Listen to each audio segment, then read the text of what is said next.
Hello, everyone. It's Thursday, May the 14th, and I wanted to make this for anybody that needed it. Um, I'm going to be in the third chapter of Colossians, and so I want to read that to you, probably the whole chapter. I don't usually read that much, but in these times we're in, I probably will. Uh, I've heard this preached many a time, and I've preached it myself. Two of the most unforgettable times that I remember hearing this was from uh, Brother Dewey Barrier and Brother Aaron Wooten. They both did such a wonderful job on it, and I probably reference them while I'm in this. But this says, "If ye then be risen with Christ, seek those things which are above, where Christ sitteth on the right hand of God." If something is risen, it must have been dead at one time. Set your affection on things above, not on things of this earth. For you are dead, and your life is hid with Christ in God. Paul said that he died daily, so that's what we have to do. We have to die daily. Um, Brother Aaron, he preached that at Meridian. I don't remember how long ago, a couple, 3 years ago. And he said that on the way down there, they ran up on where it was a dead animal in the road, like we see so many times. And he said it didn't make any attempts to run off, um, had no movement, and he made some real good illustrations and comments about it. Right now, I can't remember all of them, but it was good. So I remember Brother Hubert Sampson. He was a barber, and he told me once that maybe more than once, but he told me that he got called out to cut a man's hair that was deceased. And he said the man never told him how he wanted it cut. Uh, he never said, "You gapped me." He never said, "You hurt me." He never said, "I don't like your haircut." The man was dead. And Melinda, my wife, she's been called on to go to the funeral home for sisters that's passed away. And so she's had the same experience. And it said, "When Christ, who is our life, shall appear, then shall we ye also appear with him in glory." Another place says that when we will be like him. So that's what we're striving for. It says, "Mortify your members upon the earth." Mortify.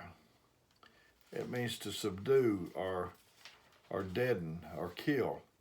"Mortify therefore your members which upon the earth: fornication, uncleanness, inordinate affection, evil concupiscence, and covetousness, which is idolatry." We're trying to kill these things. "For which things sake, the wrath of God cometh upon the children of disobedience." Now, in my reading today, I'm not going to define all these. That you got a dictionary, you can do it. Maybe on another one, God will prompt me to do that. But right now, I'm trying to get to other points. And it said, "For which things sake the wrath of God cometh on the children of disobedience, and the which ye also walked sometime when you lived in them.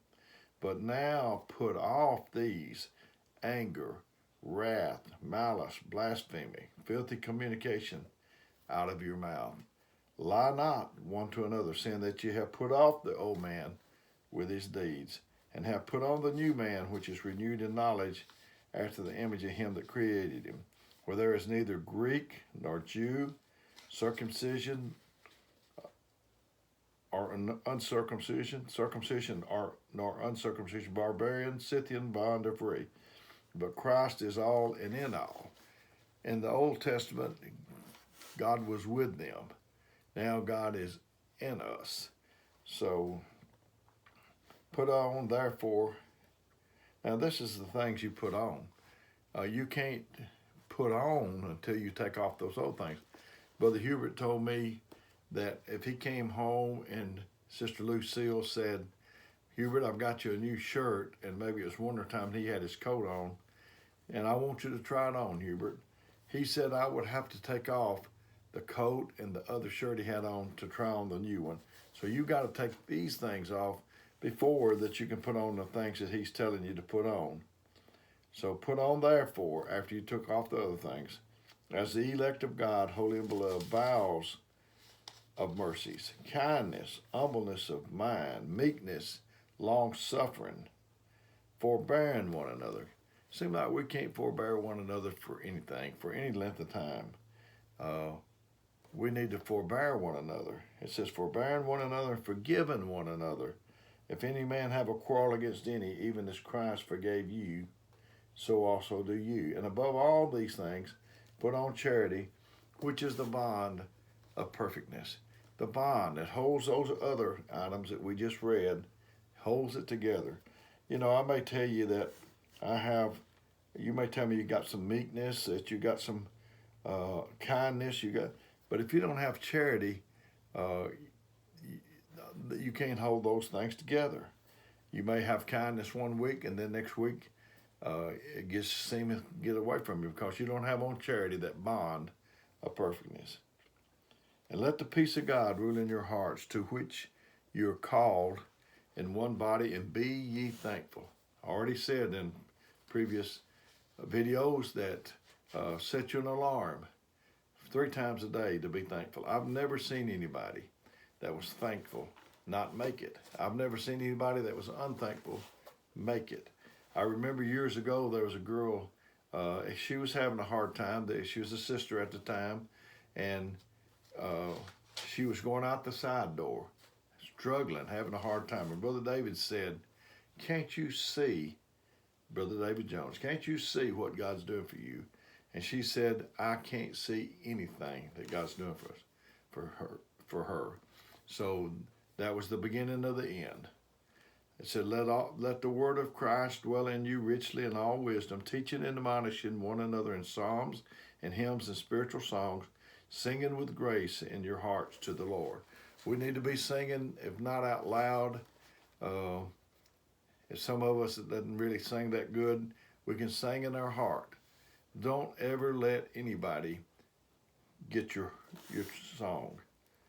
And whatsoever you do in word or deed, do all in the name of the Lord Jesus, giving thanks to God and the Father by him. Wives, submit yourselves to your own husband as it is fitting the Lord. I remember once, I might have mentioned this before, but we went to Smyrna up near Murfreesboro, or Smyrna, Tennessee, and Smyrna Holiness Church. And we went on Saturday night, and we were going back the next day on Sunday. We stayed in a motel.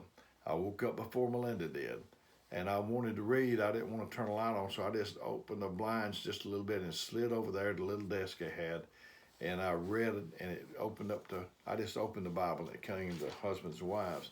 The first 3 verses or so was telling the wife what to do, and man, I was rejoicing. I tell you what, I thought about waking Melinda up so she could hear all these good things. And then all of a sudden, seemed like to me pretty abruptly, it turned to the husband. I looked over at her, and I said in my mind and in my heart, I said, sleep on, girl. I'll tell you another time. So wives, submit yourselves unto your own husband as it is fit unto the Lord. You know, when we hear the word submit or subject or any of them kind of words, we have a problem with that. It's not going to be easy.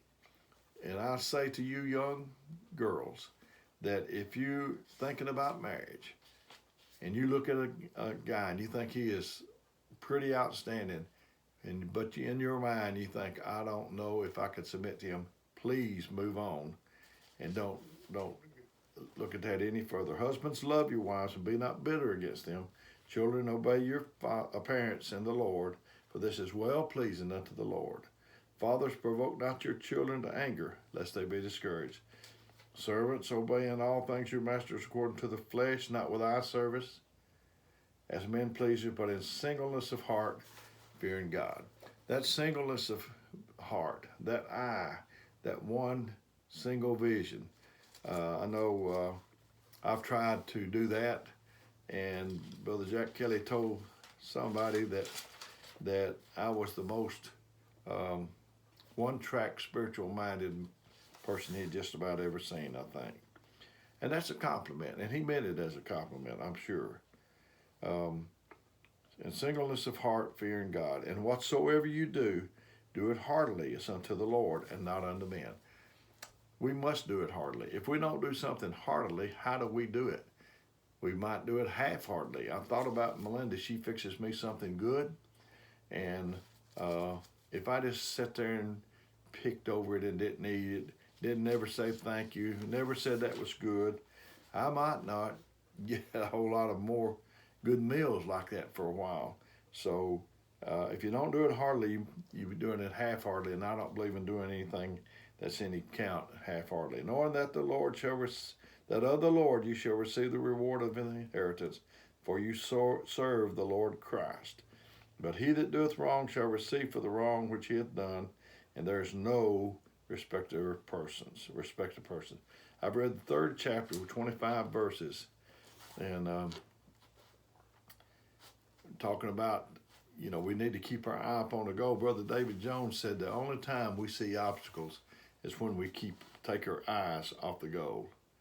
And he talked about dead and hidden. Let me flip back to that. For you're dead and your life is hid with Christ in God. I've thought about, for 2 people at least I know, maybe more, but 2 come to my mind real quick.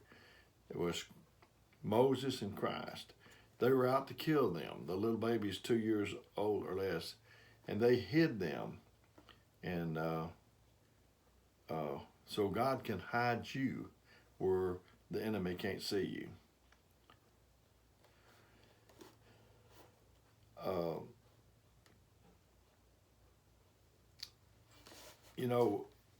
We need to crucify the flesh.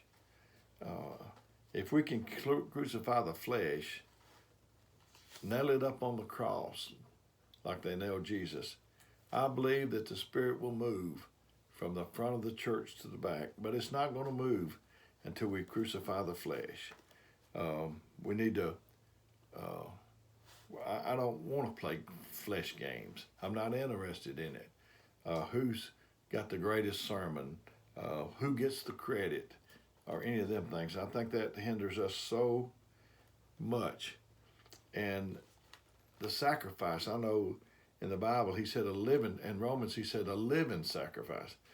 They used to sacrifice those animals and they killed them, because if they didn't kill them, they would try to crawl off the altar. We're a living sacrifice, and we don't need to crawl off. We need to let what God needs to do to us to perfect this work. I thought about a story, I think Brother Carnes Tabor, heard him say. This man went to a place that sold crosses, and he thought his was big, and he walked in there and he laid it down, and he was looking for another cross. And so he looked and looked and looked, and finally he found a cross that he thought that maybe he could handle, and that maybe the man would trade in the one he had brought in for that one. And he told the man, he said, I think this is the one I want. And the man said, that's the one you brought in. Heard another one, and this might have been Brother Carnes, I don't know, but man was praying to God, and he said, oh Lord, my life is no good. I just wished I was dead. And then this little story said, poof, this genie came and said, you rang? Can I help you? And the man said, he was saying that the cross was too heavy for him. He wished he was dead. He said, you rang? Can I help you? And he said, yeah, if you would, help me get this cross back up on my shoulder. And I'm a big cut up. I've said that before. I haven't told you anything. It's, I know, like Joel Osteen or somebody, I always start off with a joke or something. I don't do that, but I usually, a lot of times I will come across something. And I heard about this doctor and lawyer and preacher that went deer hunting, and they all put their weapon up at the same time. They saw the deer. They all shot simultaneously. The deer fell, and they went up there where the deer was, and they was arguing about who shot it. The lawyer said, got me a deer, and he just knew that was his deer. And the doctor said, I wouldn't be so sure about that. I think I got that deer. And then the preacher, he said, I think I might have got him. And here came a game warden up. And the game warden said, "Could I ask what you're arguing about, men?" And they told him that they was arguing about who shot the deer. And he said, "Well, maybe I can help you out." And he looked. He said, "The preacher shot the deer." And they said, "How can you be so sure?" He said, "Well, look at the wound. Look at it went in this ear and it came out this ear, so it had to be the preacher." I don't think I've ever killed anybody yet, but I probably wounded a few.